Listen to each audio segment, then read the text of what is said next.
इस देश के भीतर भाजपा को हम ये कहना चाहते हैं कि आप युवाओं के भविष्य से खिलवाड़ करना बंद कीजिए, परीक्षा पर चर्चा का नाटक बंद कीजिए, समय पर परीक्षा कराइए और परीक्षा में धांधली करने वाले लोगों के ऊपर कड़ी कार्रवाई कीजिए। और इस देश के भीतर जितने भी रिक्त पद हैं उनको इमीडिएटली जो है आपको भरना चाहिए। और यह जो आपकी ध्यान भटकाओ योजना है, मैं कहता हूं कि देश की संस्थाओं को सरकार से अच्छी चीजें सीखनी चाहिए। सरकार से देश की संस्थाओं को गलत चीजें सीखने की जरूरत नहीं है। जैसे सरकार का काम है डाइवर्ट करना, उसी तरह से संस्थाएं भी जो है ध्यान भटकाओ योजना में संलिप्त हो गई है। एक सीधा सा प्रश्न है कि जब परिणाम आना था 14 तारीख को, तो आप 4 तारीख को परिणाम क्यों लेकर के आए हैं? कि पूरा देश जो है वो इलेक्शन रिजल्ट में बिजी रहेगा तो बच्चों की कौन सुनेगा? माँ बाप भी जो है टीवी पे बैठ करके इलेक्शन रिजल्ट देख रहे होंगे, तो जो रिजल्ट में गड़बड़ी हुई है उसके बारे में कौन सुनेगा?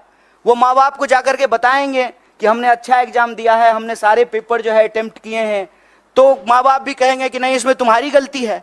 लेकिन जब आप इस पूरे प्रोसेस को देखेंगे, विद्यार्थी की कहीं से भी गलती नहीं है, क्योंकि ट्रांसपेरेंट तरीके से एग्जाम नहीं कराया गया है। और साफ साफ एनटीए ने साफ साफ जो है इस बात से डिनाई कर दिया कि जो है पेपर लीक हुए हैं। जबकि पटना का एक कॉन्क्रीट एग्जाम्पल है कि कुछ सेंटर पर प्रश्न पत्र की लीक की शिकायत आई और पटना पुलिस ने लोगों को गिरफ्तार किया on record. Patna police paper leak करने के मामले में कुछ लोगों को गिरफ्तार कर रही है और एजेंसी कह रही है कि कोई प्रश्न पत्र लीक नहीं हुआ है। और मजेदार बात यह है कि 67 लोग वो रैंक 1 हैं। और उससे भी एक मजेदार बात जान लीजिए, एक ही लाइन में 12 लोग जो बैठे हुए हैं वो सबको रैंक 1 आया है। मैं समझ रहे हैं कि इनको भी रैंक 1, हमको भी रैंक 1, इनको भी रैंक 1। दुनिया की सारी काबिलियत लेकर के हम ही तीनों बैठे हुए हैं, बाकी और जो है स्टूडेंट के पास कोई टैलेंट नहीं है।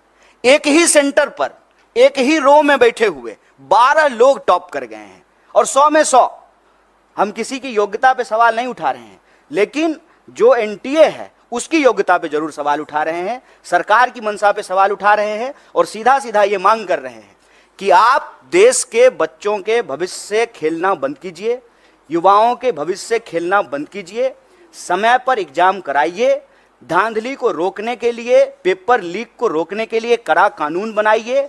और अभी जो नीट का मामला है उसकी जो है पुनर्समीक्षा कीजिए, जो लोग भी कंप्लेन कर रहे हैं उसका रिड्रेसल कीजिए। और सुप्रीम कोर्ट ने, हमारे अध्यक्ष जी ने डिमांड किया है, सुप्रीम कोर्ट की निगरानी में इसकी जांच कराइए और जांच में ये गड़बड़ी, ये आरोप सही पाए जाते हैं तो आप एग्जाम को रिकंडक्ट कराइए और ये चालाकी करना बंद कीजिए कि जिस दिन जो है लोकसभा इलेक्शन का रिजल्ट आ रहा है उसी दिन नीट का रिजल्ट निकाल देते हैं। और यह जो धांधली की गई है, गड़बड़ी की गई है, बच्चों के भविष्य के साथ जो खिलवाड़ किया है, ये चालाकी नहीं चलेगी। परीक्षा पर चर्चा का राजनीतिक और इलेक्टोरल पॉलिटिकल स्टंट हम लोग देख चुके हैं। ये बात जो है विद्यार्थियों को वोट बैंक में समझने का, समेटने का नहीं है।